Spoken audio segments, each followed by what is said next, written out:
What's going on, everyone? So, Jeanie Buss has talked a lot about JJ Redick and just kind of Lakers as a whole, but a lot about JJ Redick. And she's talked about how they kind of wanted to pivot and go in a different direction, that they're going to be very patient. They really want to give JJ Redick the opportunity and the time to kind of carve out the foundation and, kind of his play style, what he wants to do, that they're not just going to rush and expedite this, right? Now, they did say the same thing for Darvin Ham, but also I think Darvin Ham, his lack of preparation, his lack of execution, team just kind of looked dysfunctional. I think that the Lakers originally intended and planned on giving Darvin Ham the same opportunity. I don't think Darvin Ham was going to originally. I don't think the Lakers ever had a thought of firing him until that season continued to progress. And then particularly after the in-season tournament, where it was like, what is this guy doing? Right? This guy's just kind of like went off the rails here a little bit. And I just think that kind of, again, the Lakers organization were like, all right, we need to pull the plug on this. Like, this guy kind of seems like he's a little out of his league here, right? And now JJ Redick is being inserted. And I think that they'll give him, as long as he's not going off the rails, I believe that they'll give him the opportunity. Because look, the Lakers, they don't want to go through this coaching cycle every 2 years, right? They don't want to have to keep, replacing their coach every season, right? Like, they want to build something. And you see that with the hiring of the trainers, Dr. Sims for the health and safety and just development of the players, right? Like, they're trying to be the premier foundation and organization in the league. And they should be. They're the Lakers, right? You're the biggest organization in all of sports, right? There's very few teams that are in that stratosphere that are Lakers. Lakers should have the best doctors, the best training staff, the best development programs, the best everything. Like, everybody should want to go to the Lakers because you're going to be the best player possible because of their programs and development. So they do really want to carve that out. They've made that a big priority. They've made that a huge focus. And I, for one, am very excited for that, right? You need to have that at some point. CBA changes a lot of restrictions, the various aprons. And so you need that influx of talent and players. Now, obviously, JJ Redick is a first-year head coach. He is a rookie that has never coached on any scale. I mean, he's coached, like Pee Wee and stuff, but, at a real college, even high school level scale, he just hasn't done that. So there is a lot of questions. It's not his basketball mind, right?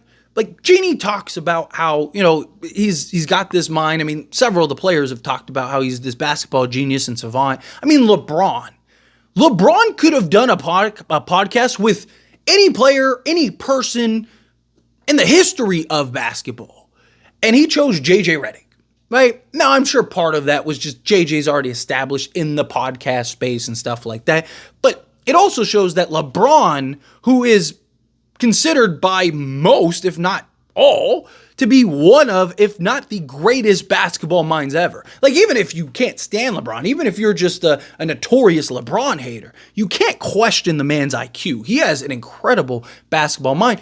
And even he thought JJ was qualified enough to talk, not just a podcast. It wasn't like they were talking about, pizza. No, they were talking basketball and the intricacies and the ins and outs and this, that, and the other and play calling, right? JJ has shown that he has the mind. He's also relentless in preparation and training and all those things. He's manic about it, right? So he's going to do a lot of the things that Darvin Ham just wasn't willing to do. I mean, there's all this talk about JJ Redick and his practices, that they're going to be intense, hard practices, that he really wants LeBron, Anthony Davis. He doesn't care. You're practicing, right? Like, I'm sure that there will be days where you get off and stuff like that, but primarily you want to focus on the practices. So I'm not worried. My concerns, and I said this, from the moment that even the rumors were coming, like the murmurs, like it wasn't even like a sure thing. It was just like a possibility. Man, I talked about JJ Redick when he interviewed for the Charlotte Hornet job. I was like, man, JJ Redick makes a lot of sense because of his basketball mind. Not worried about the X's and O's, the play calling, the execution from that standpoint. I'm not even worried about just like the players respecting him. I think LeBron respects him, and as long as LeBron respects him, everyone else will follow suit. And I also think JJ Redick is not one of those guys that really hold the punches. I mean, we've seen him, on interviews and talk shows and, these sports media things, and even in, commentary and stuff like that. Like, he has no problem telling people how he feels, right? So that's good, right? I think he'll challenge these guys. I think he'll really put it there. He's respected amongst the league. He's looked at as a great basketball mind. I think he has all those things. It's kind of everything else that goes on behind the scenes, because there's a lot more to head coaching than just, I'm going to draw up a play, let me call a timeout, right? Like, there's a lot more to that. You're dealing with agents and egos and players, and, you have to go through film, and you have to do this and that and the other. It's just, there's so many things that people don't even think about when you're talking about head coaching, right? And so I am really glad that the Lakers really carved out the bench, right? I've said this before, so some of you might know exactly what I'm talking about, but remove JJ from the conversation for a moment, completely. Look at Darvin Ham and his entire coaching staff, and look at our coaching staff now minus JJ Redick. There is no question that our coaching staff now is better than Darvin Ham plus his coaching staff. I mean, you're talking about Scott Brooks, Nate McMillan, two guys that have had accomplishments, have won seasons, have different outlooks, right? That are, proven veteran coaches in this league. Are they all-time great coaches? No, but they also wouldn't be assistants if that was the case. But they are and have been good coaches on multiple teams for various seasons, right? So again, you have that experience, something that Darvin Ham was originally supposed to get, but he didn't want to. He wanted to choose his coaching staff. He wanted to take it upon himself, and it ended up blowing up in his face. Like that was his fault. If he had that veteran there, even just one, JJ in his press conference talked about, like, hey, let's address the elephant in the room, right? He didn't let the ego get in the way. He was willing to go, let's bring it. That's a great idea, right? And JJ's even talked about having this kind of hive mind of coaches. That's why you got Lindsey Harding, right? That's why you got Scott Brooks, Nate McMillan, and all these. Like, you got so many different, well-respected coaches that have different outlooks, have different opinions, view the game in different ways, that JJ's going to be able to sit with, gain experience, gain understanding with, walk him through all the noise that goes on as a head coach, right? But also, JJ's open and willingness is something that is very massive. I do agree with Jeanie, and I said this from day one. I do think JJ Redick was the right choice. Based on the coaches that were available, I think JJ Redick was the best option. Was he the biggest gamble? Sure, right? But all of them would have been. I mean, they were all assistants, and we've done this. Luke Walton, now you're doing it with Darvin Ham, and it doesn't work because they only know what they know. And it's something that I talked about with Darvin Ham, right? Talked about a little box, right? Darvin Ham, when he was in his box, when he was in his comfort zone, he was actually very good, right? Like, I mean, look at the Memphis series. Look at the Warriors series. I mean, he was like putting on a clinic out coaching Steve Kerr, right? I mean, the in-season tournament, right? Like, he had pockets even throughout the season where he looked very good as a head coach, where it was like, there it is. But it was because he was always able to stay in his box. He was always able to stay in his comfort zone. And then he ran into a force that was the Denver Nuggets. And Denver was able to get Darvin Ham out of his comfort zone. And Darvin Ham, both times, had no idea what to do. Had no plan, no nothing. Because he doesn't prepare. He doesn't do what is necessary from a head coaching level. And he didn't have an assistant that understands those things to kind of walk through it. Darvin Ham let the ego get the best of him. Where JJ Redick has shown he's not going to let his ego get in the way. You don't think JJ Redick has an ego too? You don't think JJ Redick thinks he's him? Of course he does. But he's willing to look at the situation, understand, right? Okay, this is what needs to happen. Right? Again, Lakers have kept getting fooled. Luke Walton was the shiny toy. Man, Warriors were like, what were they, like 27-3 or something like that with Luke Walton as the head coach? Everybody was trying to get Luke Walton after he was looking for a head coaching job. Just like Darvin Ham. Darvin Ham had something like 30 interviews or something crazy like that, right? Like, these were looked at as prizes in the head coaching space.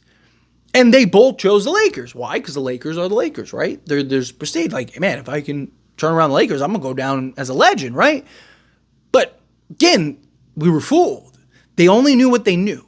The beauty of JJ Redick is he knows different things because he hasn't been taught this is the only way. This way works. Won a championship, right? Like, Darvin Ham was Mike Budenholzer's disciple, right? Like, he was that was his mentor. Everything he knew was Budenholzer. It's not a coincidence that all the things that Mike Budenholzer was fired for was the same things Darvin Ham was fired for, right? So again, it wasn't like, oh, this is the only way that works. Look, I won a championship playing this way, right? Like, no, JJ's looking at it as like, hey, we can go this way, we can go this way, we can go this way. Like, I have an idea, I have a vision, I have a concept, I have an offensive structure that I want to run, but at any point, if it's not working, and my coaches can explain to me like, hey, maybe we should try this. Sure, let's do that, right? Let's go over here a little bit. Nah, it's not working out. Let's go over here. Nah, it's not working out. Let's go right here. Oh, we're almost there. Okay, just a little. Oh, there it is. There's the path, right? And I don't think JJ Redick is going to allow his ego to get in the way. I think JJ Redick is going to do what is necessary. I think he's going to adapt. I think he's going to learn quick. I think he's going to be great. And don't underestimate the value of coaching. Now, look, I am a big defender, even was with Darvin Ham, right? I don't care how good of a coach you have. You could have prime Pat Riley and Phil Jackson combined. They put on the Bataro earrings and fuse, for those that get the reference. But they fuse, and now all of a sudden they are the perfect head coach.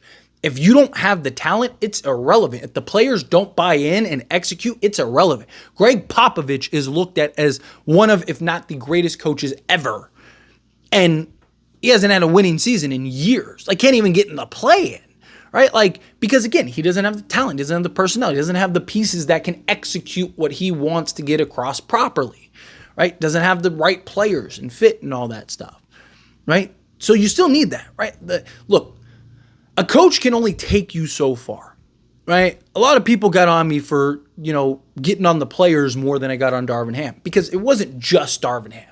Darvin Ham was a big problem, right? And look, I talked about this separately, but the players have to play the game. The players have to buy in. If the players don't respect JJ, if the players are doing what they want to do, if the players aren't willing to listen and actually execute, which also, again, goes into preparation, which that is, again, Darvin Ham's fault. Darvin Ham had a lot of faults. He was a big piece of that pie. He's a big piece of that fault pie. But it's not all on him. JJ Redick could be perfect right out the gate. The most prepared coach, the most executed coach, everything. But if those players don't show up, right, like Darvin Ham can't control Austin Reeves, basically looking timid, scared, a complete defensive liability, right? Like, just completely inconsistent. Like, he can't control that. Can't control D'Lo not showing up and Rui completely disappearing, right? Like, he can't control some of those things, right? Like, but there are things that he could control that he just didn't. And that's where the problem lies, right? He wasn't prepared enough to also, to kind of help make the players more prepared and the players more ready, but also to kind of have that balance, right? So it's not a coincidence that all of the inconsistencies and all of the issues we had all season long. We were terrible in first halves, great in second halves. Then that flipped, and we were great in first halves, terrible in second halves. We get to the playoffs, Lakers are great in the first half. If the games ended at halftime, the Lakers would have swept Denver, right? Get to the second half, though, 48-minute game. All of a sudden, boom, Lakers are going home. So those are the kind of things that, I agree with Jeanie Buss. I think JJ Redick is the right coach. I think he was the best choice, the best candidate. If Eric Spoelstra or Ty Lue or somebody like that was available, then I probably feel a lot different, right? I'd probably be like, hey, go get one of those guys. But those guys weren't available, right? Like, some of the options were the guys that are our assistants on the bench, right? Like, I'm okay with where we're at, personally. But as always, this is a discussion. Pass a question on you. Let me know your thoughts and opinions down in the comments below. What do you think? How do you feel? What are your thoughts? Do you agree with me? Do you disagree with me? Are you somewhere in between? Do you think JJ is the guy? He's not the guy? Do you think like, I'll kind of wait and see? Which, again, I completely understand. Again, there's a lot of questions about JJ, and I'm not oblivious to those questions. I just have faith that he'll be able to work it out. But do you have those same faiths? Let me know down in the comments below. That being said, if you haven't liked this video, hit that like button. Helps me a lot. Helps me enjoy these types of videos, and I truly appreciate it. Not subscribe channel, hit that subscribe button. Turn on the bell notifications. Appreciate y'all. See you in the next one. Thank you.